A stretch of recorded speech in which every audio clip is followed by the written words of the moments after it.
Hey everybody, Professor Snart checking in here. It's been a little while. I've sent a number of emails and kind of announcement type things out, but haven't done a little video or at least an audio with the course walkthrough check-in like this for a little bit.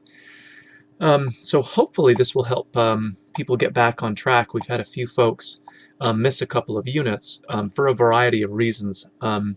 So by all means, be in touch with me if you've run into some problems and maybe have missed units, because again, those points really sort of add up. So just to catch us up here, I will click into the due dates, and I don't know about you guys, but Blackboard has been running really slowly.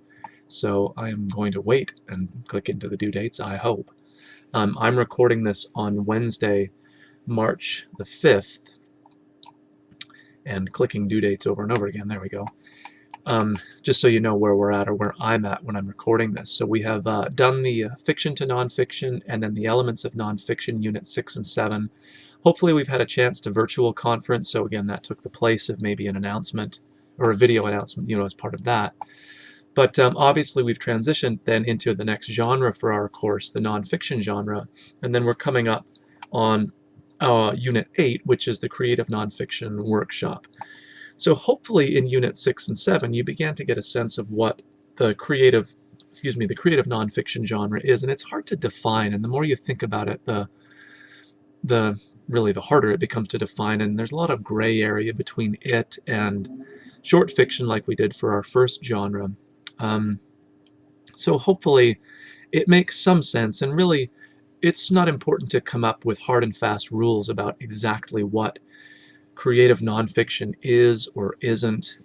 So it's not an exercise in effective labeling.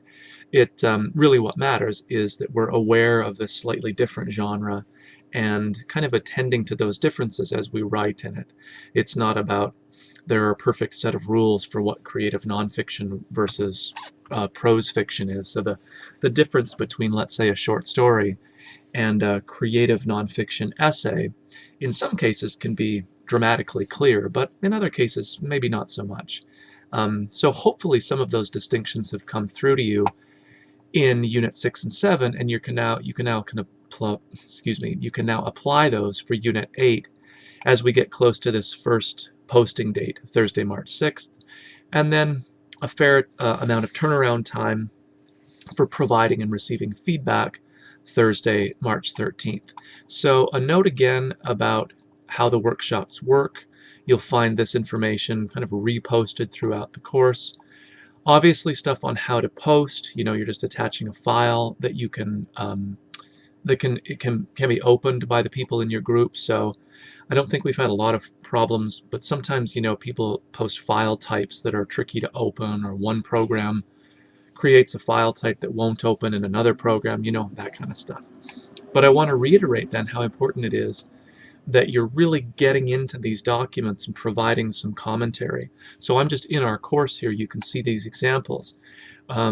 Using the comment feature in Word or your word processor so that it produces these kind of marginal comments.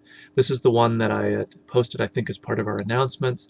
And it's not important that you read either the text of the story, or the comments themselves, although they're quite good here, but just their frequency. So they're occurring on the sentence level, the individual word level, sometimes mid-paragraph, sometimes at the start. And if you do notice, they're sometimes just simple wording changes, but they often go beyond that, editorializing or just typo fixing. And questions about does this mean that, et cetera, et cetera. What were you trying to achieve here? I was a little confused. And of course, pointing out things like, I like how you're doing this. I like the description here. I like the use of, again, fill in the blank. Now, if you're not comfortable or just don't have access to this kind of commenting feature, you can follow the example down here, which really does the same thing, just in a different way. Highlighting, and then I used square brackets in this example to just draw attention so that the reader of this document, or the writer, when he gets it back, he or she gets it back, you can actually see what's been done. You're not having to hunt through the thing looking for little comments here or there. So really be conscious, just like you want this sort of involved feedback on your work, be sure that you're providing that to the people in your group. And again, if you happen to be one of those folks who's missed a few units for whatever reason, by all means be in touch with me. We're about midterm here, so we're halfway through our 8-week course. So it's really important that if things have gone off the rails a little bit, you're in touch with me and making sure, A, if there's something we can do, we do it, and B, you're really staying on track as we get towards the end of our course. And hopefully Blackboard has not been quite as slow for you as it has been for me on a pretty regular basis. But again, sometimes we deal with the cards we're forced to play with. All right, so be in touch if you have questions or concerns, and I'm looking forward to our next workshop here.